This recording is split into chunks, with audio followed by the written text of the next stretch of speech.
ಅಮ್ಮ ಅಮ್ಮ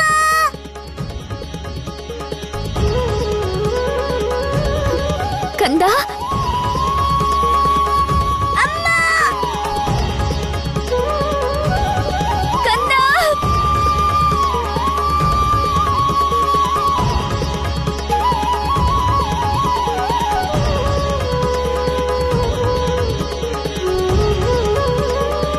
ಯಶೋದೆ ಕಂದನಿಗೆ ಜಯವಾಗಲಿ, ನಂದ ಕಂದನಿಗೆ ಜಯವಾಗಲಿ, ಯಶೋದೆ ಕಂದನಿಗೆ ಜಯವಾಗಲಿ, ನಂದ ಕಂದನಿಗೆ ಜಯವಾಗಲಿ, ಯಶೋದೆ ಕಂದನಿಗೆ ಜಯವಾಗಲಿ, ನಂದ ಕಂದನಿಗೆ ಜಯವಾಗಲಿ, ಯಶೋದೆ ಕಂದನಿಗೆ ಜಯವಾಗಲಿ, ನಂದ ಕಂದನಿಗೆ ಜಯವಾಗಲಿ, ಯಶೋದೆ ಕಂದನಿಗೆ ಜಯವಾಗಲಿ, ನಂದ ಕಂದನಿಗೆ ಜಯವಾಗಲಿ, ಯಶೋದೆ ಕಂದನಿಗೆ ಜಯವಾಗಲಿ. ನಂದ ಕಂದನಿಗೆ ಜಯವಾಗಲಿ.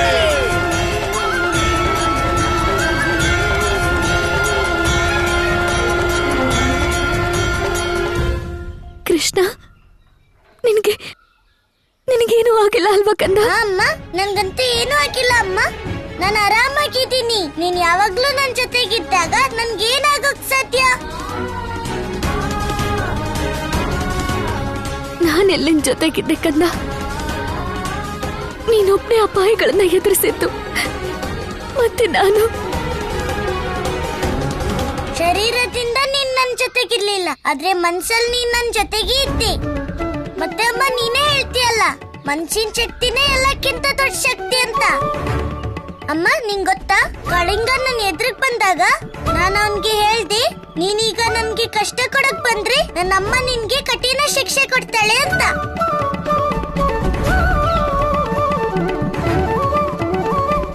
ಆಮೇಲೆ ಅವನು ನಿನ್ ಭಯದಿಂದ ಸುಮ್ನೆ ಆಗ್ಬಿಟ್ಟ. ಹೌದು ಕೃಷ್ಣ, ನೀನ್ ನಿನ್ ತಾಯಿ ಮನ್ಸಿಂದ ಒಂದು ಕ್ಷಣನೂ ದೂರ ಆಗಿರ್ಲಿಲ್ಲ. ಜಪ ತಪ ಎಲ್ಲ ಮಾಡಿದ್ಲು ನಿಮ್ಮಮ್ಮ ನಿನಗೋಸ್ಕರ. ಹಾ ಅಪ್ಪ, ಆ ವ್ರತದ ಫಲದಿಂದನೇ ನಾನು ಕಾಳಿಂಗನ ಯಮುನೆಯಿಂದ ಓಡಿಸೋದಿಕ್ಕೆ ಸುಲಭ ಆಯ್ತು. ಮತ್ತಿನ್ಯಾವತ್ತೂ ಅವನು ಇಲ್ಲಿಗೆ ಬರೋದಿಲ್ಲ ಅಪ್ಪ. ಯಾರಿಗೂ ಕೂಡ ಹಾನಿ ಮಾಡೋದಿಲ್ಲ ಅವನು. ಆದ್ರೆ ಕೃಷ್ಣ, ಅಂತ ಘಾತಕ ವಿಷಧರನ ನೀನ್ ಹೇಗ್ ಓಡಿಸ್ಬಿಟ್ಟೆ? ಅಪ್ಪ, ಕೃಷ್ಣ ಹೇಗಾದ್ರೂ ಓಡಿಸಿರ್ಲಿ, ಬಿಟ್ಬಿಡಿ. ಕಾಳಿಂಗ ಓಡೋನಲ್ಲ ಅಷ್ಟು ಸಾಕು. ಅದೇ ನಮ್ಗೋಸ್ಕರ ಎಲ್ಲದಕ್ಕಿಂತ ಮುಖ್ಯವಾಗಿರೋದು ಅಲ್ವಾ ಗೊಲ್ಲ? ಹಾ ರಾಧಿ, ಇಂಥ ವಿಷಧರನ್ನ ಓಡೋಗೋ ಹಾಗ್ ಮಾಡಿ ನಮ್ ಕೃಷ್ಣ ನಮ್ ಎಲ್ರ ಮುಂದೆ ಆರಾಮಾಗಿ ನಿಂತಿದ್ದಾನೆ. ಇದಕ್ಕೂ ಖುಷಿಯಾದಂತ ವಿಷಯ ಮತ್ತೇನಿರಕ್ಕಾಗುತ್ತೆ? ನಾನಂತೂ ಹೇಳ್ತೀನಿ, ನಮ್ ಕೃಷ್ಣ ಭಗವಂತನ ಅವತಾರನೇ, ಭಗವಂತನ ಅವತಾರ. ನಿಜ, ನಮ್ಮ ಕೃಷ್ಣ ಭಗವಂತನ ಅವತಾರನೇ. ನಮ್ಮ ಕೃಷ್ಣ ಭಗವಂತನ ಅವತಾರನೇ, ನಮ್ಮ ಕೃಷ್ಣ ಭಗವಂತನ ಅವತಾರನೇ, ನಮ್ಮ ಕೃಷ್ಣ ಭಗವಂತನ ಅವತಾರನೇ.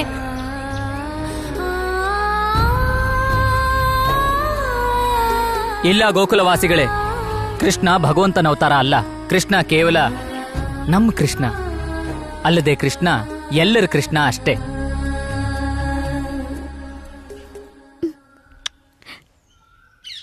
ನಂದರಾಜ, ನಮ್ಮ ಕಂದ ಎಲ್ಲರ ಹೃದಯದಲ್ಲೂ ಇರ್ತಾನೆ.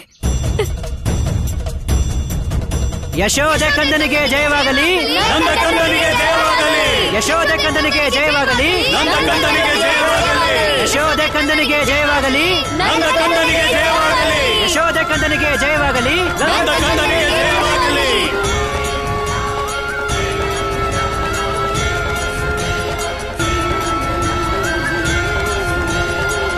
ನಂದ ಕಂದನಿಗೆ ಜಯವಾಗಲಿ. ಬಾಲಕನ ಕೈಯಿಂದ ಕಾಳಿಂಗನಾಗ ಪರಾಜಿತನಾದ. ಇದೇ ಬಾಲಕನೇ ಇವನ ಬಗ್ಗೆಯೇ ಭವಿಷ್ಯವಾಣಿ ಆಗಿದ್ದು. ಏಕೆ ಬರಲಾರ ನನ್ನ ಸಮ್ಮುಖ? ಕಣ್ಣ ಮುಚ್ಚಾಲೆ ಆಟ ಬೇಕೆ ಆಡುತ್ತಿದ್ದಾನೆ ನನ್ನ ಜೊತೆ. ನಿಮ್ಮ ಸಮ್ಮುಖ ಬರದಿರಲು ಒಂದೇ ಕಾರಣವಿರಬಹುದು. ಯಾವ ಕಾರಣವಿರುತ್ತದೆ? ಅವನಿಗೆ ಅವನ ಮೃತ್ಯುವಿನ ಭಯವಿದೆ. ಪ್ರಾಯಶಃ ಅವನು ಸಮಯದ ಪ್ರತೀಕ್ಷೆ ಮಾಡುತ್ತಿದ್ದಾನೆ. ಯೋಗ್ಯನಾಗಿಯೇ ನಿಮ್ಮೊಂದಿಗೆ ಯುದ್ಧ ಮಾಡುವನು.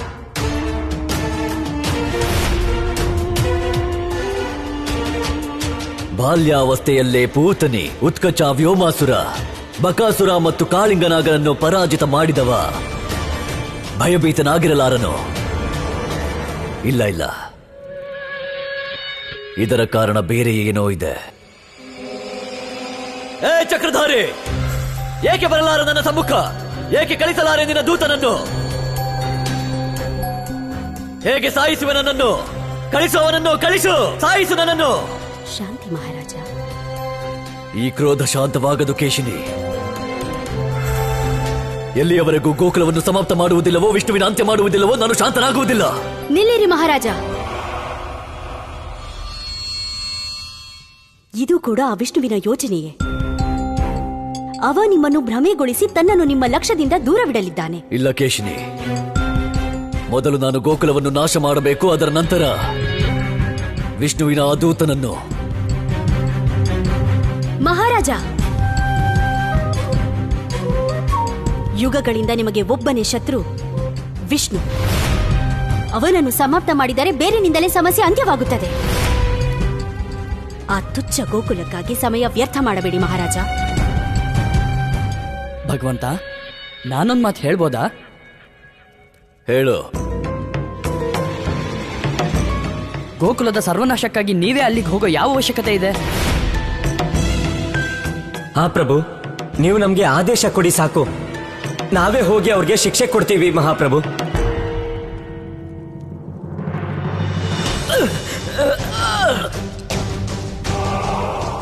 ಭಗವಂತ ಕಂಸನ ಗರಿಮೆಗೆ ಸರಿಯಾದದ್ದನ್ನೇ ಹೇಳಿದ್ರಿ ನೀವಿಬ್ಬರು. ನನ್ನ ಆಜ್ಞಾಬದ್ಧ, ನನ್ನ ಸ್ವಾಮಿ ಭಕ್ತ, ನನ್ನ ಅನುಚರ ಮಾಡುತ್ತಾನೆ ಈಗ ಈ ನನ್ನ ಕಾರ್ಯ. ತಡಾವರ್ತ.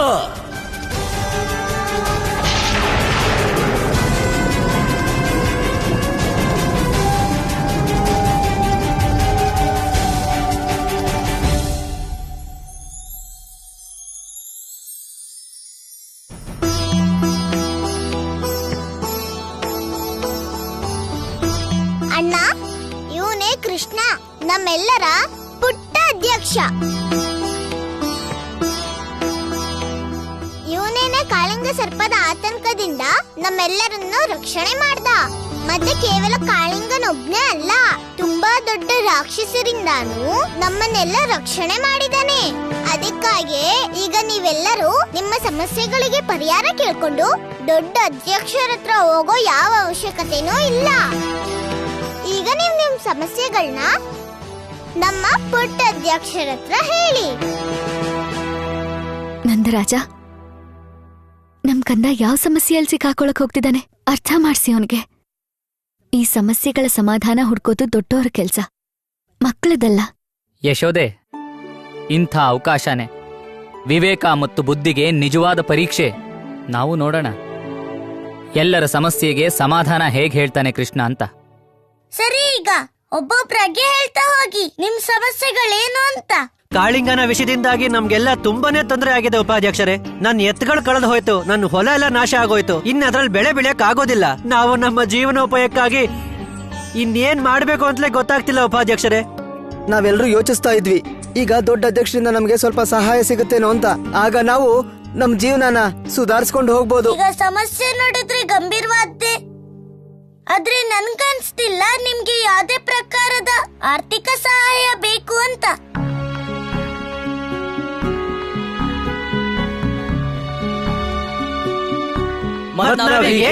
ಕೃಷ್ಣ, ಅದನ್ನ ಇವಾಗ ನೀವೇ ಯೋಚನೆ ಮಾಡ್ಬೇಕು. ಆರ್ಥಿಕ ಸಹಾಯ ಇಲ್ದೆ ನಾವು ಹೇಗೆ ಜೀವನ ನಡೆಸೋದಕ್ಕಾಗತ್ತೆ ಉಪಾಧ್ಯಕ್ಷರೇ? ನಿಮ್ ಸಹಾಯನ ನೀವೇ ಮಾಡ್ಕೊಳ್ಳಿ. ಯಾಕಂದ್ರೆ ದೇವ್ರು ಯಾರಿಗ್ ಸಹಾಯ ಮಾಡ್ತಾರಂದ್ರೆ ತಮ್ಮ ಸಹಾಯನ ತಾವೇ ಮಾಡ್ಕೊಳ್ಳೋರ್ಗೆ.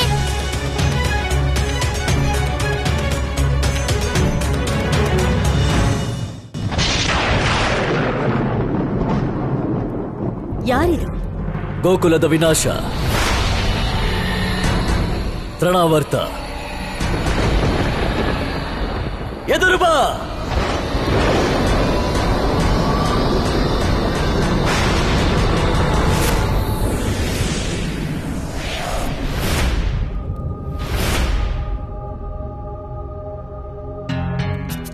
ಭಗವಂತ ಕಂಸರು ನನ್ನನ್ನು ನೆನೆಸಿದರ ಅಂತ ಯಾವ ಅವಶ್ಯಕತೆ ಇದೆ ಭಗವಂತ? ಗೋಕುಲದ ವಿನಾಶ ಮಾಡಬೇಕು. ಒಂದು ಚಿಕ್ಕದಾದ ಗ್ರಾಮದ ವಿನಾಶನ? ಅವಮಾನವಾಗುತ್ತಿದೆ. ಸಂಪೂರ್ಣ ಜಗತ್ತನ್ನೇ ಚಿಟಿಕಿಯಲ್ಲಿ ವಿನಾಶ ಕಾಲಕ್ಕಾಗಿ ಪರಿವರ್ತನೆ ಮಾಡುವಂಥ ಈ ತೃಣವರ್ತನಿಗೆ ಒಂದು ಚಿಕ್ಕದಾದ ಗ್ರಾಮದ ವಿನಾಶಕ್ಕೋಸ್ಕರ ನನ್ನ ನೆನೆಸ್ಕೊಂಡ್ರ?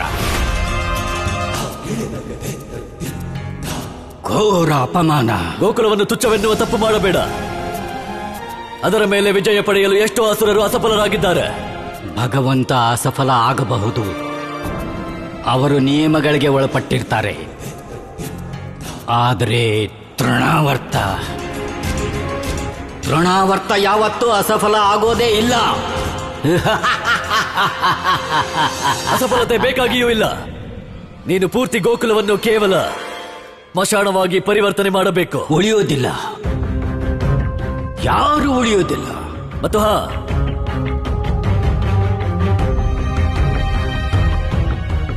ನನ್ನ ಕಾಲನ್ನು ಅಡಗಿದ್ದಾನೆ ಅಲ್ಲಿ. ಅವನು ಜೀವಂತವಾಗಿ ಉಳಿಯಬಾರದು. ಯಾರು? ನನ್ನ ಸೋದರಿ ದೇವಕಿ ಅಷ್ಟಮ ಪುತ್ರ.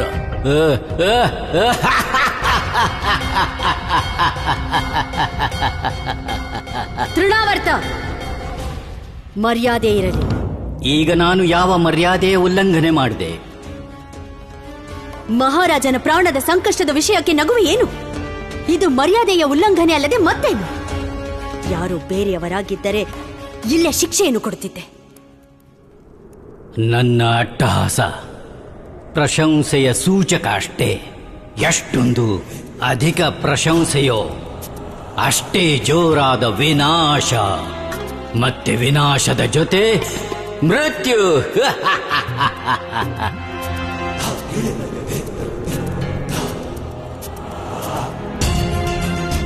ನನ್ನ ಪ್ರಸನ್ನತೆಗೆ ಯಾವ ಹೋಲಿಕೆಯೇ ಇಲ್ಲ ಭಗವಂತ ಕಂಸ.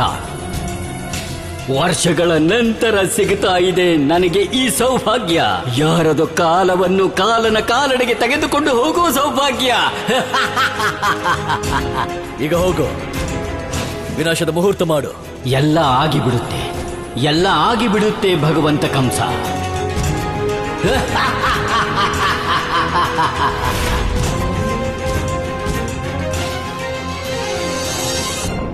ಅಪ್ಪಣೆ ಆಗಲಿ. ಗೋಕುಲವಾಸಿಗಳೇ, ನೀವು ಕೇವಲ ಒಬ್ಬ ಕಾಳಿಂಗನನ್ನು ಸೋಲಿಸಿರುವಿರಿ. ಅಂತಹ 100 ಕಾಳಿಂಗರಿದ್ದಾರೆ ನನ್ನ ಬಳಿ. ನೋಡುವೆ ಯಾರಿಂದೆಲ್ಲ ಉಳಿಯುವಿರಿ. ನಮಸ್ಕಾರ ನಂದಣ್ಣ. ನಮಸ್ತೆ ಅಪ್ಪ. ನಮಸ್ತೆ ಅಮ್ಮ. ನಮಸ್ಕಾರ ಅತ್ತೆ ಮಾವ. ಕೃಷ್ಣ, ನೀನ್ ಎಲ್ರಿಗೂ ಸಹಾಯನ ಯಾಕೆ ಮಾಡಲ್ಲ ಅಂದೆ? ಯಾಕಂದ್ರೆ ಇನ್ನೊಬ್ರ ಸಹಾಯ ತಗೊಳ್ಳೋದ್ರ ಅರ್ಥ ಅವ್ರ ಉಪಕಾರದ ಭಾರತ್ ಕೆಳಗೆ ಸಿಕ್ಕಾಕೊಂಡಂಗೆ. ಅಪ್ಪ, ಭಾರತ್ ಕೆಳಗೆ ಸಿಕ್ಕಾಕೊಳ್ಳೋ ವ್ಯಕ್ತಿ ಎಷ್ಟೇ ಶಕ್ತಿಶಾಲಿಯಾಗಿದ್ರು ಅಷ್ಟೇ. ಆದ್ರೆ ಅವನು ತನ್ನ ಕಾಲ್ ಮೇಲೆ ಬೇಗ ನಿಂತ್ಕೊಳ್ಳಕ್ಕಾಗಲ್ಲ. ಕೃಷ್ಣ, ಈಗ ಯಾರು ಇವ್ರಿಗೆ ಸಹಾಯ ಮಾಡದೇ ಇದ್ರೆ ಇವ್ರು ಸ್ವಾವಲಂಬಿಗಳು ಹೇಗಾಗ್ತಾರೆ? ಮತ್ತೆ ಇವ್ರ ಜೀವನಾನ ಹೇಗ್ ನಡೆಸ್ತಾರೆ? ಒಬ್ರು ಇನ್ನೊಬ್ರಿಗೆ ಸಹಾಯ ಮಾಡ್ಲಿ ಅಪ್ಪ. ಯಾರತ್ರ ಎತ್ತಿದ್ಯೋ ಅವರು ಬೇರೆಯವ್ರ ಭೂಮಿನ ಉಳ್ಬೇಕು. ಯಾರತ್ರ ಕೆಲ್ಸ ಇಲ್ವೋ ಅವರು ಹೊಲದಲ್ಲಿ ಬೆಳೆನ ಬೆಳೆಸೋ ಕೆಲ್ಸ ಮಾಡ್ಬೇಕು. ಮತ್ತೆ ಯಾವಾಗ ಬೆಳೆ ಬರುತ್ತೋ 3 ಜನ ಸರಿಯಾಗಿ ಹಂಚ್ಕೊಳ್ಳಿ. ಈಗ ಈ ರೀತಿ ಕೆಲಸ ಮಾಡೋದ್ರಿಂದ ಇವರೆಲ್ಲರೂ ಒಂದೇ ಸಲ ಸ್ವಾವಲಂಬಿಗಳು ಆಗ್ಬಿಡ್ತಾರಪ್ಪ. ನೀವು ಸರಿಯಾದ ದಾರಿ ತೋರಿಸಿದ್ರಿ ಉಪಾಧ್ಯಕ್ಷರೇ. ಇನ್ನಂತೂ ನಾವೆಲ್ಲ ನೀವ್ ಹೇಳಿರೋ ದಾರಿಲೇ ಹೋಗ್ತೀವಿ ಚಿಕ್ಕಧ್ಯಕ್ಷರೇ. ನಾನು ಏನು ಹೇಳಿದ್ದೆ? ಚಿಕ್ಕಧ್ಯಕ್ಷರು ಹೇಳಿದ್ರಲ್ವಾ ಚಿಟ್ಕೆಯಲ್ಲಿ ಸಮಸ್ಯೆಗೆ ಪರಿಹಾರನ. ಹೌದು ರಾಧೆ ಪುಟ್ಟಿ, ನಮ್ಮನ್ನ ಉಪಕಾರದ ಭಾರತ ಕೆಳಗೆ ಬೀಳೋದ್ರಿಂದ ಕಾಪಾಡಿದ್ರು, ಮತ್ತೆ ನಮ್ಮನ್ನ ಸ್ವಾವಲಂಬಿನೂ ಮಾಡ್ಬಿಟ್ರು. ಸರಿ, ನಾವೇನ್ ಹೊರಡ್ತೀವಿ. ನಮಸ್ಕಾರ ಉಪಾಧ್ಯಕ್ಷರೇ. ನಮಸ್ಕಾರ ರಾಣಿ. ಯಶೋದೆ, ನಾವು ಕೃಷ್ಣನ್ ಬಗ್ಗೆ ಹೆಮ್ಮೆ ಪಡಬೇಕು. ಹೌದು ಚಿಕ್ಕಧ್ಯಕ್ಷರೇ. ನಿಮ್ಮ ಸಭೆ ಮುಗ್ದಿದೆ ಅಂತಾದ್ರೆ ಬಂದು ಭೋಜನ ಮಾಡಿ. ಹಾ ಅಮ್ಮ, ನಾನು ಇವತ್ತು ನಿನ್ ಕೈಯಿಂದಾನೇ ತಿಂತೀನಿ. ತುಂಬಾ ದಿನ ಆಗೋಯ್ತು ನಿನ್ ಕೈಯಿಂದ ತಿಂಡಿ. ಆಗ್ಲಿ ಕಂದ, ನಾನ್ ನಿನಗ್ ನನ್ ಕೈಯಾರೆ ತಿನ್ನಿಸ್ತೀನಿ. ನೀನ್ ಇಲ್ಲೇ ಇರು, ನಾನ್ ಬೆಣ್ಣೆ ತಗೊಂಡ್ ಬರ್ತೀನಿ. ನಿಂತ್ಕೊಳ್ಳಿ ಅತ್ತೆ, ನಾನ್ ತಗೊಂಡ್ ಬರ್ತೀನಿ. ನೀವ್ ಹೋಗಿ ಕೃಷ್ಣನ್ ಜೊತೆ ಕುತ್ಕೊಳ್ಳಿ.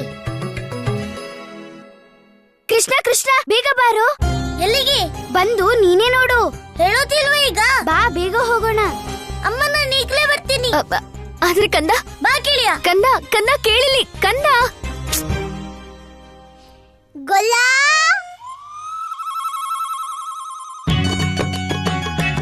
ಅತ್ತೆ ಎಲ್ಲೋದಾಗೊಲ್ಲ? ನೀನೇ ಅಲ್ವಾ ಅವನ್ನ ಚಿಕ್ಕಧ್ಯಕ್ಷ ಮಾಡಿದ್ದು? ಅದಕ್ಕೆ ತಿನ್ನೋದನ್ನೆಲ್ಲ ಬಿಟ್ಟು ಹೋಗಿದ್ದಾನೆ ಅಧ್ಯಕ್ಷನ್ ಕರ್ತವ್ಯ ಮಾಡೋಕೆ. ಅಯ್ಯಯ್ಯೋ, ಏನೋ ತಿಂದಲ್ಲ ಅವನು ಹೇಗ್ ಹೋಗ್ಬಿಟ್ಟ? ತಡೀರಿ, ನಾನೇ ಹೋಗಿ ಕರ್ಕೊಂಡ್ ಬರ್ತೀನಿ. ಗೊಲ್ಲ ಗೊಲ್ಲ.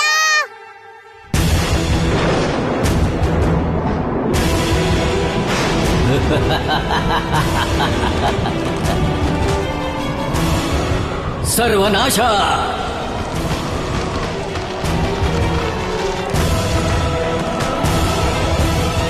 ತೃಣಾವರ್ತ, ಯಾರು ನೀನು ಸುಂದರಿ? ನಾನು ವನದೇವಿ ತೃಣಾವರ್ತ. ನನ್ನನ್ನೇ ತಡೆಯುವ ದುಸ್ಸಾಹಸ. ಬೇಡ್ಕೊಳ್ಳೋದಕ್ಕೆ. ನಿವೇದನೆ ಮಾಡು ನಿವೇದನೆ. ಈ ಕಾಡಿಂದ ಹೋಗ್ಬಿಡು. ಕಾರಣ?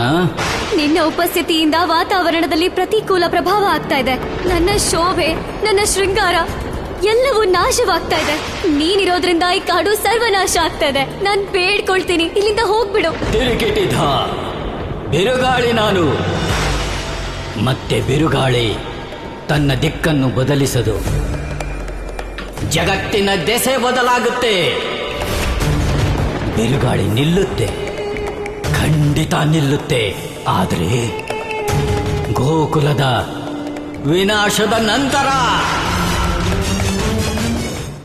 ಕರುನ ಹೊರಗೆಳಿಯೋಕೆ ಏನಾದ್ರೂ ಉಪಾಯ ಕೊಡಿ ಬಲರಾಮಣ್ಣ.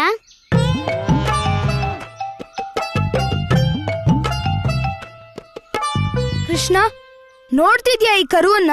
ನೋಡ್ತಾನೆ ಇದ್ದೀನಿ ಅಣ್ಣ, ಹೊಂಡದಲ್ಲಿ ಬಿದ್ದೋಗಿದೆ. ಕೃಷ್ಣ, ಅದು ನಮಗೂ ಕಾಣ್ತಾ ಇದೆ. ನನ್ ಮಾತಿನ ಅರ್ಥ ಏನಂದ್ರೆ ಅದನ್ನ ಹೊರಗ್ ತೆಗಿಯೋಕೆ ಏನಾದ್ರೂ ಉಪಾಯ ಇದ್ರೆ ಹೇಳು. ಹೌದಾ? ಅದಕ್ಕೋಸ್ಕರನೇ ನೀವಿಲ್ಲಿಗೆ ನನ್ನ ಕರ್ತಿದ್ದ? ಹಾ, ಇದೇನ್ ಅಷ್ಟ್ ದೊಡ್ಡ ಸಮಸ್ಯೆ ಅಲ್ಲ ಬಿಡಣ್ಣ. ನೀವು ಶಾಂತವಾಗಿ ಯೋಚಿಸಿದ್ರೆ ಇದಕ್ ಪರಿಹಾರ ನಿಮ್ಮ ಅಕ್ಕಪಕ್ಕದಲ್ಲಿ ಸಿಕ್ಬಿಡತ್ತೆ. ಕೃಷ್ಣ, ಈಗ ಎಲ್ಲಿದೆ ಪರಿಹಾರ? ನಾವಂತೂ ಅವಾಗ್ಲಿಂದ ಹುಡುಕ್ತಾ ಇದೀವಿ. ಹಾ, ಮತ್ತೆ ಯಾವಾಗೇನು ಅರ್ಥನೇ ಆಗಿಲ್ವೋ ಆಗ ನಾವ್ ನಿನ್ ಕರೆದಿದ್ದು. ಗೊಲ್ಲ, ಏ ಗೊಲ್ಲ, ಮನೆಗ್ ನಡಿ. ರಾಧೆ, ಈಗ ಹೇಗ್ ಬರೋದು? ಯಾಕೆ? ಚಿಕ್ಕಧ್ಯಕ್ಷ ಅಲ್ವಾ, ಅದಕ್ಕೆ ಸಮಸ್ಯೆಗೆ ಪರಿಹಾರ ಹುಡುಕ್ತಿದ್ದೀನಿ. ಸಮಸ್ಯೆನ ಮಧ್ಯದಲ್ಲೇ ಬಿಟ್ಟು ಹೇಗ್ ಬರಕ್ಕಾಗುತ್ತೆ ನಾನು? ಹಾ ಹಾ, ಆಗ್ಲಿ. ನಂಗ ಅರ್ಥ ಆಯ್ತು. ನಿಮ್ಮಲ್ಲಿ ಯಾರು ಕೂಡ ಧೈರ್ಯವಂತರೇ ಇಲ್ಲ. ಯಾರೋ ಈ ಹೊಂಡ ಕೀಳಿದು ಆ ಕರುನ ಹೊರಗ್ ತೆಗಿಯೋಕಾಗತ್ತೆ. ನಿನಗ್ ಧೈರ್ಯ ಇದ್ರೆ ನೀನು ಜಿಗಿಯೋ. ಆಗ್ಲಿ, ಯಾರು ಇಳಿಬೇಡಿ, ನಾನೇ ಇಳಿತೀನಿ. ಮತ್ತೆ ಈ ಕರುನ ಹೊಂಡದಿಂದ ನಾನೇ ಹೊರಗ್ ತೆಗಿತೀನಿ. ಅಣ್ಣ, ಕರುನ ಹೊರಗ್ ತೆಗಿಯೋಕೋಸ್ಕರ ನೀನು ಹೊಂಡಕ್ಕೆ ಇಳಿಯೋ ಅವಶ್ಯಕತೆ ಇಲ್ಲ. ನಿಂತ್ಕೊಳ್ಳಿ.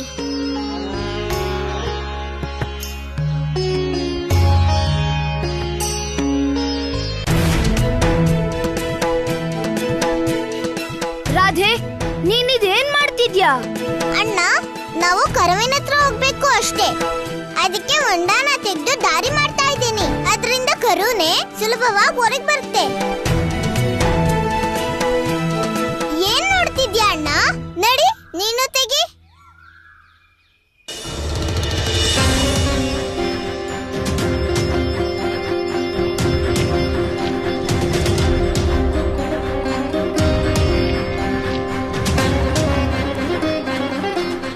ದಮ್ಮು ಚಿಕ್ಕಪ್ಪ, ಕೈ ಕೊಡಿ ಇಲ್ಲಿ.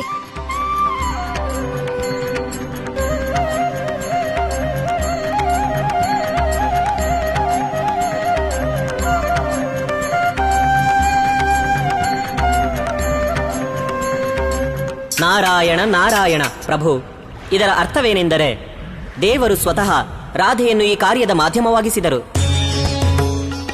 ಆದರೆ ಪ್ರಭು, ಈಗ ಏನಾದರೂ ರಾಧೆಯು ತನಗೆ ತಾನೇ ಅಪಾಯವನ್ನು ತಂದುಕೊಂಡು ಬಿಟ್ಟರೆ? ಮುಂದಾಗುವಂತದ್ದು ಅದು ಕೇವಲ ಸಮಯದ ಗರ್ಭದಲ್ಲಿದೆ ದೇವರ್ಷಿ.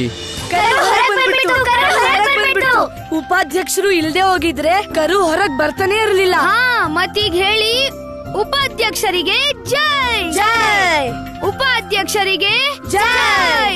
ಅಣ್ಣ, ನಂಗೆ ಚಿಕ್ಕಧ್ಯಕ್ಷ ಆಗೋಕೆ ಇಷ್ಟ ಇಲ್ಲ. ಕೃಷ್ಣ, ನಾವಂತೂ ನಿನ್ನನ್ನ ಉಪಾಧ್ಯಕ್ಷ ಆಗಿ ಒಪ್ಕೊಂಡಿದೀವಿ. ಈಗ ನೀನು ಈ ಸ್ಥಾನನ ತ್ಯಾಗ ಮಾಡೋಕ್ಕಾಗಲ್ಲ. ಮತ್ತೆ ಈಗ ನಾವೆಲ್ರೂ ನಿಂಗೆ ಅಭಿನಂದನೆ ಸಮಾರಂಭ ಮಾಡ್ತೀವಿ. ಹಾ ಬಲರಾಮ, ಮತ್ತೆ ಪೂರ್ತಿ ಊರಿಗೆ ಆಮಂತ್ರಣ ಕೊಡ್ಬೇಕು ಈ ಅಭಿನಂದನಾ ಸಮಾರಂಭಕ್ಕೆ. ಆದ್ರೆ ಇದನ್ ಯೋಚಿಸೇ ಇಲ್ಲ. ಅದನ್ ಮಾಡೋದೆಲ್ಲಿ? ಮತ್ತಿನ್ನೆಲ್ಲಿ? ಮಹಾದೇವನ ಮಂದಿರದಲ್ಲಿ. ಆದ್ರೆ ದಾಮು ಚಿಕ್ಕಪ್ಪ ಯಾವಾಗ? ತಿಥಿ ಮತ್ತೆ ಸಮಯನು ನಿರ್ಧಾರ ಮಾಡ್ಬೇಕಲ್ವಾ? ಯಾರಾದ್ರೂ ನನ್ ಮಾತ್ ಕೇಳ್ತೀರಾ? ಈಗ ತಡ್ಕೋ, ಏನೇ ಹೇಳ್ಬೇಕಂದ್ರು ಆಮೇಲೆ ಹೇಳು. ದಾಮು ಚಿಕ್ಕಪ್ಪ, ಸಮಾರಂಭದಲ್ಲಿ ಯಾವುದೇ ವಿಷಯಕ್ಕೂ ಕಡಿಮೆ ಆಗ್ಲೇಬಾರ್ದು.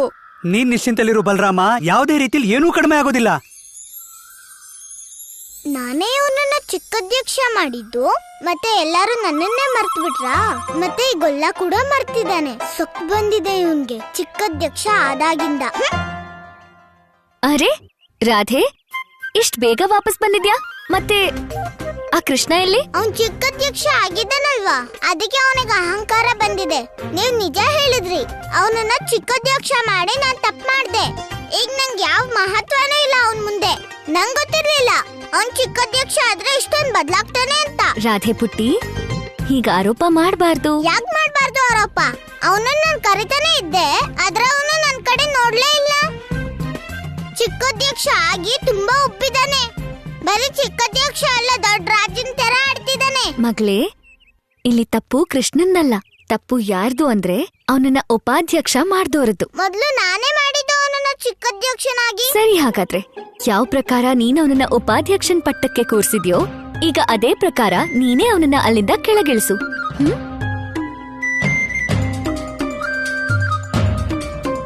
ಅತ್ತೆ, ನನ್ ತಪ್ಪನ್ನ ನಾನ್ ಖಂಡಿತ ಸರಿ ಮಾಡ್ತೀನಿ. ಕಂದನಿಗೆ ಅರ್ಥ ಮಾಡಿಸ್ಬೇಕು ನಾನು. ರಾಧೆ ಜೊತೆ ಈ ರೀತಿಯಾಗಿ ಅವನು ನಡ್ಕೋಬಾರ್ದಿತ್ತು.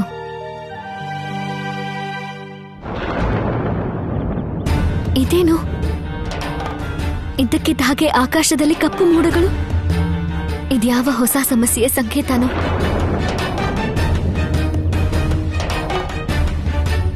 ಬಲರಾಮ, ನೀನ್ ನಿಶ್ಚಿಂತೆಯಾಗಿರು. ಕೃಷ್ಣಂಗೆ ಅಭಿನಂದನಾ ಸಮಾರಂಭ ಹೇಗಿರುತ್ತೆ ಅಂದ್ರೆ ಪೂರ್ತಿ ಬ್ರಜಮಂಡಲನೇ ನೋಡ್ತಾ ಇದ್ಬಿಡತ್ತಷ್ಟೇ. ದಾಮು ಚಿಕ್ಕಪ್ಪ, ಕೃಷ್ಣನ್ ಅಭಿನಂದನಾ ಸಮಾರಂಭದಲ್ಲಿ ನಾವು ನೃತ್ಯ ಮತ್ತೆ ಸಂಗೀತ ಆಯೋಜನೆನ ಮಾಡೋಣ. ಹಾ, ತುಂಬಾ ಆನಂದ ಸಿಗುತ್ತೆ.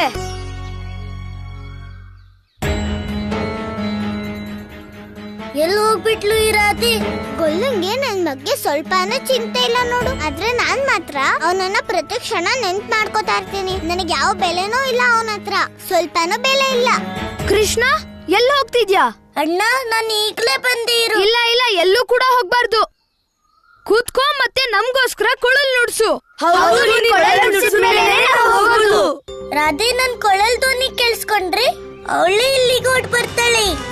ಏನ್ ಯೋಚಿಸ್ತಿದ್ಯಾ? ಇವತ್ ನೀನು ಕೊಳಲ್ ನುಡಿಸ್ದೇ ಇದ್ರೆ ನಾವಂತೂ ನಿನ್ನನ್ ಬಿಡೋದಿಲ್ಲ. ಸರಿ ಅಣ್ಣ, ಕೊಳಲ್ ನುಡಿಸ್ತೀನಿ.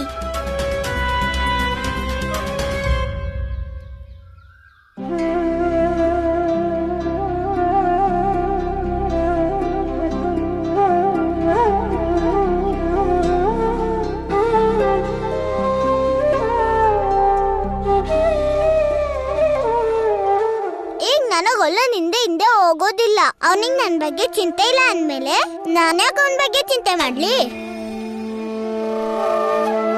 ಗೊಲ್ಲನ್ ಕೊಳಲನ್ ಧ್ವನಿ ಬರ್ತಿದೆ, ಆದ್ರೆ ಧ್ವನಿ ವಿಚಿತ್ರವಾಗಿದೆಯಲ್ಲ. ಏನಾಯ್ತು ಈ ಗೊಲ್ಲಂಗೆ? ಅನ್ಸುತ್ತೆ ಈ ಕೊಳಲಿನ ಧ್ವನಿ ಆ ಕಡೆಯಿಂದ ಬರ್ತಿದೆ.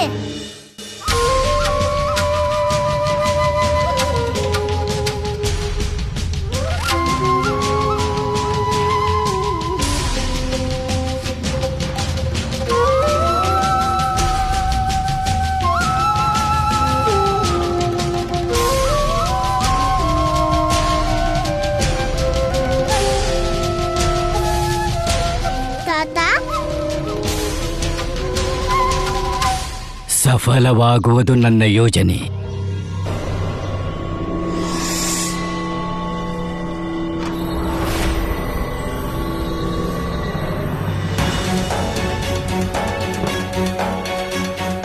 ಮನ್ಸಿಗೆ ಯಾಕೆ ಇಷ್ಟೊಂದು ಕಷ್ಟ ಆಗ್ತಿದೆ?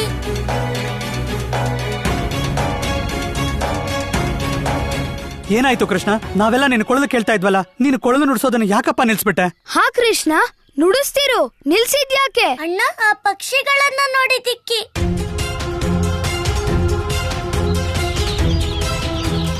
ಅಲ್ಲಿ ನೋಡಿ, ಎಲ್ಲಾ ಹಕ್ಕಿಗಳು ಗೋಕುಲದಿಂದ ದೂರ ಹೋಗ್ತಿವೆ. ಹಾ, ಆದ್ರೆ ಯಾಕೆ ಕೃಷ್ಣ? ಇದ್ರಲ್ಲಿ ಇಷ್ಟೊಂದು ಆಶ್ಚರ್ಯ ಪಡೋಂಥದ್ದೇನಿದೆ? ಪಕ್ಷಿಗಳು ಕಾಳು ಹುಡುಕೋಕ್ಕೋಸ್ಕರ ಎಲ್ಲಾದ್ರೂ ಹೋಗ್ತಿರ್ತವೆ. ಈ ಪಕ್ಷಿಗಳು ಇಷ್ಟೊಂದ್ ಮೇಲಾರೋದು ಕಾಳು ಹುಡ್ಕೋತಕ್ಕಲ್ವಾ ಆರ್ತಿರೋದು ತಮ್ಮ ಚಿಕ್ಕಪ್ಪ. ಆದ್ರೆ ಕೃಷ್ಣ, ಅದನ್ನ ನೀನು ಹೇಗೆ ಹೇಳಕ್ಕಾಗತ್ತೆ? ಚಿಕ್ಕಪ್ಪ, ಜಗತ್ತಿನ ಎಲ್ಲ ಕ್ರಿಯೆನು ನಿಯಮಕ್ಕೊಳಪಟ್ಟಿದೆ. ಮತ್ತೆ ಅದನ್ನ ಮಾಡ್ತಿರೋನು ಅವನ ಮೂಲ ಸ್ವಭಾವಕ್ಕೆ. ನನ್ನ ಅಮ್ಮ ಹೇಳ್ತಾಳೆ, ನಿಯಮ ಮತ್ತು ಸ್ವಭಾವದಲ್ಲಿ ಪರಿವರ್ತನೆ ಅಪಶಕುನ ಅಥವಾ ಯಾವ್ದಾದ್ರು ದೊಡ್ಡ ಘಟನೆಗೆ ಸಂಕೇತವಾಗಿರುತ್ತೆ. ಹೌದಾ? ಅಂದ್ರೀಗ ಈ ಪಕ್ಷಿಗಳು ಅದರ ಮೂಲ ಸ್ವಭಾವದ ವಿರುದ್ಧವಾಗಿ ವ್ಯವಹಾರ ಮಾಡ್ತಿದ್ದಾವ? ಹಾದಾಮು ಚಿಕ್ಕಪ್ಪ, ಈ ಪಕ್ಷಿ, ಪಶು, ಅದು ಅಲ್ದೇನೆ ಹುಳ ಉಪ್ಪಟೆಗಳು ಪ್ರಕೃತಿಲಾಗುವಂತ ಅಸಹಜ ವಿಷಯನ ನಮ್ಕಿಂತ ಮೊದ್ಲೇನೆ ತಿಳ್ಕೊಬಿಡತ್ತಿ. ಕೃಷ್ಣ, ಮತ್ತಿದು ಯಾವ್ದೋ ದೊಡ್ಡ ಘಟನೆಯ ಸಂಕೇತನ? ಹಾ ಅಣ್ಣ, ಇದನ್ನ ತಿಳ್ಕೊಳಕ್ಕೆ ಪ್ರತೀಕ್ಷೆ ಮಾಡ್ಲೇಬೇಕಣ್ಣ. ಏನೇ ಪರಿಣಾಮ ಆದ್ರೂ ಅದ್ ಬೇಗನೆ ಎದ್ರಕ್ ಬಂದ್ಬಿಡತ್ತಿ. ಯಾರಮ್ಮ ನೀನು ಮಗಳೇ? ತಾತ, ನಾನು ರಾಧೆ. ಸರಿ, ನೀವ್ಯಾರು? ಈ ವನದಲ್ಲಿ ಮೊದ್ಲು ಯಾವತ್ತು ನಾನ್ ನಿಮ್ಮನ್ನ ನೋಡೇ ಇಲ್ಲ. ನನ್ನನ್ನು ನೋಡುವುದು ಅಷ್ಟೊಂದು ಸುಲಭ ಅಲ್ಲ ಮಗಳೇ. ನನ್ನ ನೆರಳಿಗೆ ಜನರು ದೂರ ಓಡ್ತಾರೆ. ಯಾಕಂದ್ರೆ ಯಾರ ಮೇಲೆ ನನ್ನ ನೆರಳು ಬೀಳುತ್ತೋ ಅವರು ಸಾವಿಗೆ ಶರಣಾಗ್ತಾರೆ. ನೀವೇನಾದ್ರೂ ಹೇಳಿದ್ರೆ ತಾತ? ಇಲ್ಲ ಇಲ್ಲ ಮಗಳೇ, ನಾನೇನೂ ಹೇಳಲಿಲ್ಲ. ನೀವ್ ನನಗೆ ಹೇಳೇ ಇಲ್ಲ ತಾತ. ನೀವ್ ಯಾರು, ಎಲ್ಲಿಂದ ಬಂದಿದ್ದೀರಾ ಅಂತ? ನನ್ನ ಹೆಸರು ತೃಣಾವರ್ತ. ಯಾತ್ರಿಕ ನಾನು. ಯಾವಾಗಲೂ ಯಾತ್ರೆಯಲ್ಲೇ ಇರ್ತೇನೆ. ಒಂದೇ ಜಾಗದಲ್ಲಿ ಇರೋಂಥ ಮನುಷ್ಯನೇ ಅಲ್ಲ ನಾನು. ಬಹುಶಃ ಅದಕ್ಕೆ ನೀನು ನನ್ನ ಮೊದಲು ನೋಡಿಲ್ಲ ಅನ್ಸುತ್ತೆ. ಆದ್ರೆ ನೀವು ಬಹಳ ದುಃಖದಲ್ಲಿರೋ ಆಗಿದೆ. ಯಾಕೆ, ಏನಾದ್ರೂ ಕಷ್ಟನಾ? ಇಲ್ಲ ಇಲ್ಲ ಮಗಳೇ, ಸುಸ್ತಾಗಿದ್ದೀನಿ. ಬಹಳ ದೂರದಿಂದ ನಡ್ಕೊಂಡು ಬಂದಿದ್ದೀನಲ್ವಾ. ದಾರಿಯಲ್ಲಿ ನೀರು ಸಿಗ್ಲಿಲ್ಲ. ನೀರಡಿಕೆ ಆಗಿ ಗಂಟ್ಲು ಒಣಗ್ತಾ ಇದೆ. ಗೊತ್ತಾಗ್ತಿಲ್ಲ ನೀರು ಸಿಗುತ್ತೋ ಇಲ್ವೋ, ಅಥವಾ ಹೀಗೆ ದಾಹದಲ್ಲೇ ಸಾವಿಗೆ ಶರಣಾಗ್ತೀನೋ ಏನೋ. ಹಾಗೆಲ್ಲ ಹೇಳ್ಬೇಡಿ ತಾತ. ನಮ್ಮ ಅಪ್ಪನ ಹತ್ರ 1,00,000 ಹಸುಗಳಿವೆ. ನೀವು ನನ್ನ ಜೊತೆ ಗೋಕುಲಕ್ಕೆ ಬನ್ನಿ. ಗೋಕುಲ? ಗೋಕುಲ? ಹಾ, ಗೋಕುಲಕ್ಕೆ. ತುಂಬಾ ದೂರ ಏನಿಲ್ಲ, ಇಲ್ಲಿಂದ ತುಂಬಾ ಹತ್ರನೇ. ಅಲ್ಲಿ ನಾನು ನಿಮ್ಗೆ ನೀರು ಕೊಡ್ತೀನಿ, ಹಾಲು ಕೊಡ್ತೀನಿ. ಸಫಲ ಮಾಡಿಬಿಟ್ಟೆ ನನ್ನ ಯೋಚನೆನ ಮಗಳೇ. ಏನಾದ್ರೂ ಹೇಳಿದ್ರಾ? ಇಲ್ಲ ಇಲ್ಲ ಮಗಳೇ, ಆಶೀರ್ವಾದ ಮಾಡಿದೆ ನಿನ್ಗೆ. ಈಗ ಬೇಗ ನಡೀರಿ. ಇವತ್ತು ಗೋಕುಲದಲ್ಲಿ ಕಾಳಿಂಗ ಮರ್ದನದ ಖುಷಿಲಿ ಉತ್ಸವನೂ ಇದೆ. ಅದು ನೋಡ್ಬೋದಲ್ವಾ ನೀವು? ನಿಮ್ಗೂ ಖುಷಿ ಆಗತ್ತೆ. ನಡೀರಿ. ನೀನು ನಿನ್ ಜೊತೆ ತಾತನನ್ನಲ್ಲ, ಭಾರಿ ಬಿರುಗಾಳಿಯನ್ನೇ ಕರ್ಕೊಂಡು ಹೋಗ್ತಿದೀಯ.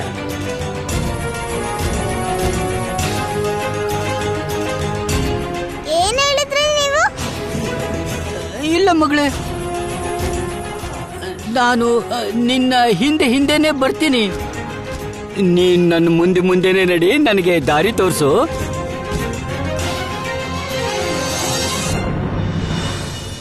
ಮಹಾಭಿಮಾನಿ, ಹಠವಾದಿ, ಮಹಾ ಕ್ರೂರಿಯೂ ಹೌದು ಗುರು ಶುಕ್ರಾಚಾರ್ಯ. ಆದರೆ ಇದೆಲ್ಲವೂ ಗುರುಗಳ ಅವಗುಣಗಳು. ಅಂತಹ ಮಹಾನ್ ಗುರುವಿನ ಹೃದಯದಲ್ಲಿ ಈ ಅವಗುಣವನ್ನು ಯಾರು ಹಾಕಿದ್ದು ಗೊತ್ತೇನು ಕೇಶಿನಿ? ಅದೇ ಅದೇ ಅದೇ ಅದೇ ವಂಚಕ. ವೈಕುಂಠದಲ್ಲಿ ಕುಳಿತು ಪೂರ್ತಿ ಜಗತ್ತನ್ನೇ ಭ್ರಮಿತವಾಗಿ ಮಾಡುವನು. ತನ್ನ ಹೆಸರಿನ ಹಿಂದೆ ಎಲ್ಲರನ್ನು ಅಲೆದಾಡಿಸುವನು. ಅಂಥದ್ದೇನು ಮಾಡಿದ ವಿಷ್ಣು ಅವರ ಜೊತೆ? ಪಕ್ಷಪಾತ ಮಾಡಿದ್ದ ಅವನು ಗುರು ಶುಕ್ರಾಚಾರ್ಯರ ಜೊತೆ.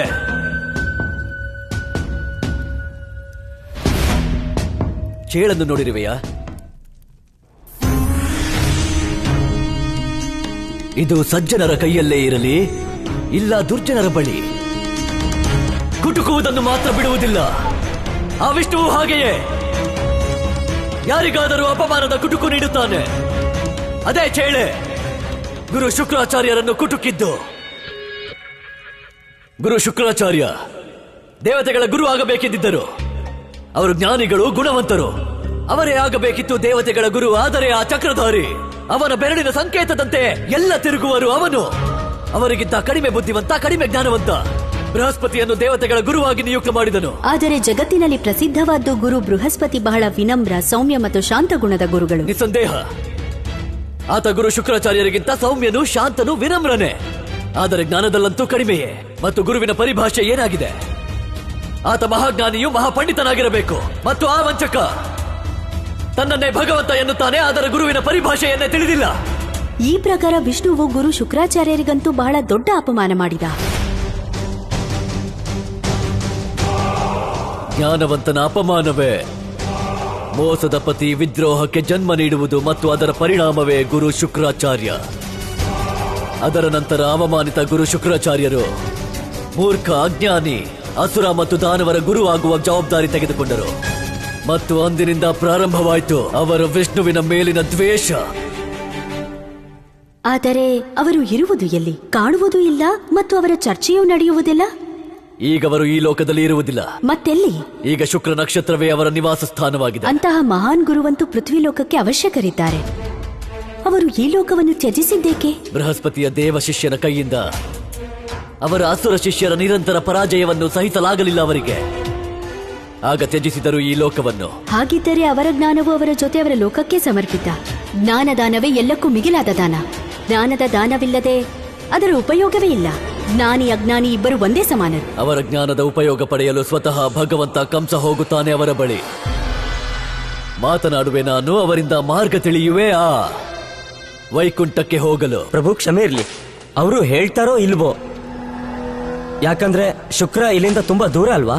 ಹಾ ಭಗವಂತ, ನೀವು ಅಷ್ಟೊಂದು ದೂರ ಯಾತ್ರೆ ಮಾಡಿ ಹೋಗೋದು, ಮತ್ತೆ ಪ್ರತೀಕಾರದ ಅಗ್ನಿ ಅವರ ಹೃದಯದಲ್ಲೂ ಇದೆ ಮತ್ತು ನನ್ನಲ್ಲೂ. ಇನ್ನು ವಿಜಯ ನಿಶ್ಚಿತವೇ.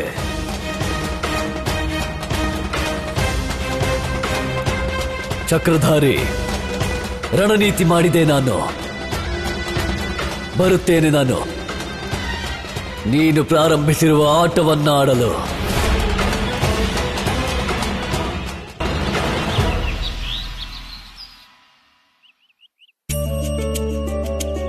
ಅಮ್ಮ, ಏನ್ ಮಾಡ್ತಿದ್ಯಾ? ಹೂವಿನ ಹಾರವನ್ನ ಮಾಡ್ತಾ ಇದ್ದೀನಿ. ಯಾರಿಗೋಸ್ಕರ? ನನಗೊಬ್ಬ ಮುದ್ದು ಕಂಡ ಇದ್ದಾನೆ, ಅವನಿಗೋಸ್ಕರ. ನಿನ್ ಮಗ ನಾನೇ ಅಲ್ವಾ? ಹಾಗಿದ್ರೆ ನನ್ಗೋಸ್ಕರ ಮಾಡ್ತಿರೋದ ಹಾರನ?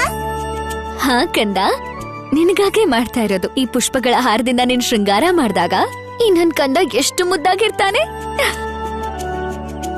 ಅಯ್ಯೋ ಅಮ್ಮ, ಕೇಳಿಲ್ಲಿ. ಅಮ್ಮ ಅಮ್ಮ. ಹಾ ಕಂದ, ಹೇಳು.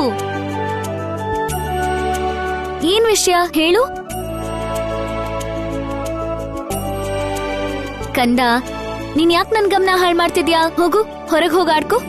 ಯಾರ ಜೊತೆ ಆಡ್ಲಿ ಅಮ್ಮ? ಯಾಕೆ? ನಿನ್ ಗೊಲ್ಲ ಬಾಲರ ಗುಂಪೆ ಇದೆಯಲ್ಲ ಹೊರಗೆ, ಅವ್ರ ಜೊತೆ ಆಡು. ಅಮ್ಮ, ಅವರೆಲ್ರೂ ಇದ್ದಾರೆ, ಆದ್ರೆ ರಾಧೆ ಇಲ್ವಲ್ಲ. ಅವಳೆಲ್ಲೋದ್ಲೋ ಗೊತ್ತಾಗ್ತಾನೆ ಇಲ್ಲ. ನೀನೇನಾದ್ರೂ ನೋಡ್ತೀಯ ಅವಳನ್ನ? ಯಾಕೆ ಜಗಳ ಆಡ್ಬೇಕಾ? ನಾನೆಲ್ಲ ಅವಳ ಹತ್ರ ಜಗಳ ಆಡ್ತೀನಿ. ಹೇಳಮ್ಮ, ನೀನ್ ಅವಳನ್ನ ನೋಡ್ತೀಯೋ ಇಲ್ವಾ? ಇಲ್ಲ ಕಂದ, ನಾನು ಅವಳನ್ನ ನೋಡ್ಲೇ ಇಲ್ಲ. ಎಲ್ಲಿ ಹೋಗಿ ಬಚ್ಚಿಟ್ಕೊಂಡಿದ್ದಾಳ ಅವಳು? ಬರ್ಲಿ ಇರೋ ಅವಳ ಮನೆಗೆ ಇವತ್ತು. ಕಂದ. ಹಾ ಅಮ್ಮ, ಹೇಳು. ಒಂದ್ ವಿಷಯ ಹೇಳು. ರಾಧೆ ಮತ್ತೆ ನೀನು ಜೊತೆಲಿದ್ದಾಗ ಜಗಳ ಮಾಡ್ತೀರಾ, ಹಾ, ಮತ್ತೆ ನೀವ್ ಜೊತೆಲಿ ಇಲ್ದೇ ಇದ್ದಾಗ ಒಬ್ರನ್ನೊಬ್ರು ಹುಡುಕ್ತಾ ಇರ್ತೀರಾ. ಇದ್ ಎಂಥ ಸಂಬಂಧ ನಿಮ್ಮಿಬ್ರದ್ದು? ಎಂಥ ಗೆಳೆಯರು ನೀವಿಬ್ರು ಒಬ್ರಿಗೊಬ್ರು? ಅಮ್ಮ, ಅದ್ ನನ್ಗೂ ಗೊತ್ತೇ ಇಲ್ಲ. ಆದ್ರೆ ಅವಳಿಲ್ದೆ ನನ್ ಮನ್ಸು ಒಪ್ಪದೇ ಇಲ್ಲ. ಆದ್ರೆ ಒಂದ್ ವಿಷಯ ಹೇಳಮ್ಮ. ಹೇಳು.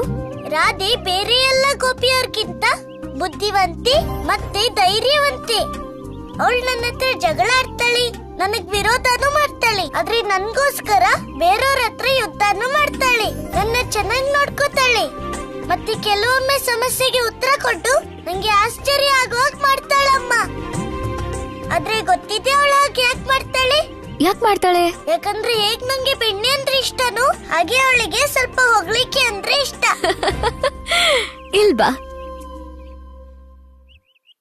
ಹಾಗಾದ್ರೆ ಕಂದ, ನಿನಗ್ ಗೊತ್ತಿದ್ಯಲ್ಲ ಅವಳಿಗೆ ಹೊಗಳಿಕೆ ಅಂದ್ರೆ ಇಷ್ಟ ಅಂತ, ಅದಕ್ಕೆ ಸ್ವಲ್ಪ ಹೊಗಳ್ತಾ ಇರ್ಬೇಕು ತಾನೇ? ಅಮ್ಮ ಯಾಕೆ ಹೊಗಳಲ್ಲ ಅಂದ್ರೆ ಅದರಿಂದ ಅವಳು ಈ ರೀತಿ ಬುದ್ಧಿ ಜಾಸ್ತಿ ಆಗ್ಬಾರ್ದು ಅಂತ. ಹೊಗಳಿಕೆಯಿಂದ ವ್ಯಕ್ತಿಗೆ ಅಹಂಕಾರ ಬರುತ್ತಲ್ಲ ಅಮ್ಮ, ಅದಕ್ಕೆ. ಅವಳು ಇದನ್ ಕೇಳಿಸ್ಕೊಂಡ್ರೆ ಆಗ ನಿನ್ ಜೊತೆ ಖಂಡಿತ ಜಗಳ ಆಡ್ತಾಳೆ. ಸರಿನೇ ತಾನೇ ಅಮ್ಮ? ನೀನೇ ಹೇಳ್ತೀಯಾ ಜಗಳದಿಂದ ಪ್ರೀತಿ ಹೆಚ್ಚಾಗುತ್ತೆ ಅಂತ? ನನ್ನ ತುಂಟ ಕಂದ. ಇದೇ ತಾತ, ಕೃಷ್ಣ ಅವತ್ತು ಚೆಂಟರೋಕೆ ಯಮುನೆಗಾರ್ದ. ಆಗ ನಂಗೆ ಹೆದರಿಕೆ ಆಯ್ತು, ಇನ್ನು ಆ ವಿಷದ ಕಾಳಿಂಗ ಅವನನ್ನ ಬಿಡಲ್ಲ ಅಂತ. ಅವನು ವಿಷದ ಯಮುನೆಗೆ ಹಾರ್ಬಿಟ್ನ? ಹಾ, ಅವನ್ ಯಾರ ಮಾತು ಕೇಳಲ್ಲ. ಅವನ್ಗೇನ್ ಅನ್ಸತ್ತೋ ಅದನ್ನೇ ಮಾಡ್ತಾನೆ. ಆ ಸಂದರ್ಭದಲ್ಲಿ ಅವನು ಅವ್ರ ಅಮ್ಮನ್ ಮಾತು ಕೇಳಿಲ್ಲ. ಅವ್ರು ಬೇಡ ಅಂದ್ಮೇಲೂ ಕೂಡ ಕೇಳಿಲ್ಲ ಅವನು. ಆರೇ ಬಿಟ್ಟ ಯಮುನೆಗೆ. ಯಾವಾಗ ಈ ವಿಷಯದ ಸೂಚನೆ ಯಶೋದೆಯತ್ತೆಗೆ ಸಿಕ್ತೋ ಆಗ ಅವ್ರ ಸ್ಥಿತಿ ಅಂತೂ ತುಂಬಾ ಕೆಟ್ಟದಾಗಿತ್ತು. ಹಾಗಾದ್ರೆ ಅವಳು ಸಾವಿನ ಕೈಯಿಂದ ಪಾರಾದ್ಲ? ಹಾ, ಯಾವಾಗ ನನ್ ಗೊಲ್ಲ ಕಾಳಿಂಗ ನಡೆ ಮೇಲೆ ನೃತ್ಯ ಮಾಡ್ತಾ ಯಮುನೆಯಿಂದ ಹೊರಗ್ ಬಂದೋ ಆಗ ಎಲ್ಲರ ಜೀವ ಬಂದಂಗಾಯ್ತು. ಏನಂದೆ? ಕಾಳಿಂಗ ನಾಗನ ಹೆಡೆ ಮೇಲೆ ನೃತ್ಯನ? ಹಾ, ಆಶ್ಚರ್ಯ ಆಯ್ತಲ್ವಾ? ನಮಗೂ ಕೂಡ ಹೀಗೆ ಆಗಿತ್ತು, ನಂಬಕ್ಕೆ ಆಗ್ಲಿಲ್ಲ. ಆದ್ರೆ ನಿಜ ಅಂತೂ ನಿಜಾನೇ. ನಿಜಾನ ನೀವು ಹೇಗ್ ಸುಳ್ಳು ಅಂತ ಹೇಳಕ್ಕಾಗತ್ತೆ? ಮಗಳೇ, ನೀನ್ ಹೇಳ್ತಾ ಇರೋದು ನನಗೆ ದಂತಕಥೆ ಅನಿಸ್ತಾ ಇದೆ. ನೀವು ದೃಶ್ಯ ನೋಡೇ ಇಲ್ವಲ್ಲ, ಅದಕ್ಕೆ ನಮ್ಗೆ ನಂಬಿಕೆ ಬರ್ತಾ ಇಲ್ವೇನೋ. ಆದ್ರೆ ನಮ್ಗೊಲ್ಲ ತುಂಬಾ ಸಾಹಸಿ ಮತ್ತೆ ಶಕ್ತಿವಂತಾನೆ. ಅದಕ್ಕೆ ಅವನು ಕಾಳಿಂಗನ್ನ ಓಡಿಸ್ಬಿಟ್ಟು ಗೋಕುಲವಾಸಿಗಳನ್ನ ಭಯ ಮುಕ್ತ ಮಾಡ್ದ. ನಮ್ಮೆಲ್ಲರ ಚಿಕ್ಕಧ್ಯಕ್ಷ ಅವನೇನೆ, ಎಲ್ಲರ ರಕ್ಷಣೆ ಮಾಡ್ತಾನೆ. ಅದಕ್ಕೆ ಅವನ ಸನ್ಮಾನಕ್ಕೆ ಇವತ್ತಿನ ಉತ್ಸವ ಮಾಡ್ತಿರೋದು ನಾವೆಲ್ಲರೂ. ಇವತ್ತಿನ ಸನ್ಮಾನ ಅವನ ಅವಮಾನವಾಗಿ ಬದಲಾಗದೆ ಇದ್ರೆ ನನ್ನ ಹೆಸರು ತೃಣಾವರ್ತನೆ ಅಲ್ಲ. ಏನಾಯ್ತು ತಾತ? ಏನೂ ಇಲ್ಲ. ನನ್ನ ಸೋದರಿ ದೇವಕಿ ಅಷ್ಟಮ ಪುತ್ರ ನನ್ನ ಕಾಲನ್ನು ಅಡಗಿದ್ದಾನೆ ಅಲ್ಲಿ. ಅವನು ಜೀವಂತವಾಗಿ ಉಳಿಯಬಾರದು. ಈ ಹುಡುಗಿಯ ಮಾತಿಂದೇನೋ ಅನ್ಸುತ್ತೆ. ಈ ಕೃಷ್ಣ ಯಾರೋ ಸಾಮಾನ್ಯ ಬಾಲಕ ಅಲ್ಲ, 100ಕ್ಕೆ 100. ಇವನು ದೇವಕಿಯ 8ನೇ ಮಗನೇ. ಇವನನ್ನು ಹೇಗಾದರೂ ಮಾಡಿ ಭಗವಂತ ಕಂಸನ ಹತ್ರ ತಲುಪಿಸಲೇಬೇಕು. ಆಗ ಅವರು ಇವನ ಅಂತ್ಯ ಮಾಡ್ತಾರೆ, ಮತ್ತೆ ನನ್ನ ಮೇಲೆ ಖುಷಿಯಾಗಿ ನನಗೆ ಪುರಸ್ಕಾರನೂ ಕೊಡ್ತಾರೆ. ಕೃಷ್ಣ, ನಿನ್ನ ಅಂತ್ಯ ಬಂದಾಗಿದೆ.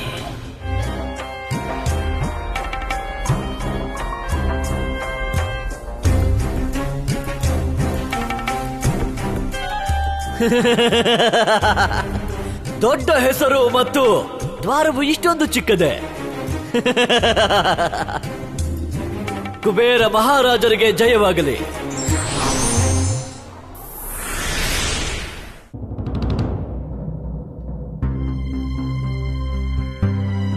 ಹೇಳುವುದಕ್ಕೆ ಧನಿಕ ಕುಬೇರ, ಆದರೆ ಮಹಾದ್ವಾರದಲ್ಲೇ ಜಿಪುಣತನ. ಇಷ್ಟೊಂದು ಚಿಕ್ಕ ದ್ವಾರದಲ್ಲಿ ಹೇಗೆ ಪ್ರವೇಶ ಮಾಡಲಿ? ನಾನು ಗುರಿ ಮುಟ್ಟಬೇಕೆಂದಾದಲ್ಲಿ ಎಲ್ಲವನ್ನೂ ಮಾಡಲೇಬೇಕು. ಚಕ್ರಧಾರಿ, ನಿನ್ನ ಅಂತ್ಯಕ್ಕಾಗಿ ನಾನು ಏನು ಬೇಕಾದರೂ ಮಾಡುತ್ತೇನೆ, ಏನೇ ಇರಲಿ.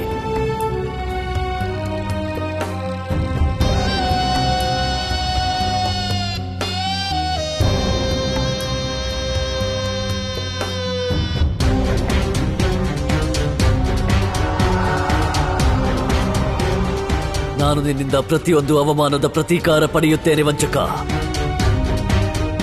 ಒಳ್ಳೆಯದಾಯ್ತು, ರಾಜ ಕುಬೇರನು ತನ್ನ ನಿವಾಸ ನಿರ್ಜನ ಏಕಾಂತದಲ್ಲಿ ಮಾಡಿದ್ದಾರೆ. ನನ್ನನ್ನು ಯಾರು ನೋಡಲಿಲ್ಲ. ಇದು ಈ ಕುಬೇರನ ಶಕ್ತಿ. ತನ್ನನ್ನೇ ಸಂಪೂರ್ಣ ಭೂಮಿಯ ಭಗವಂತ ಎಂದುಕೊಳ್ಳುವ ಕಂಸ ಮಂಡಿಯ ಮೇಲೆ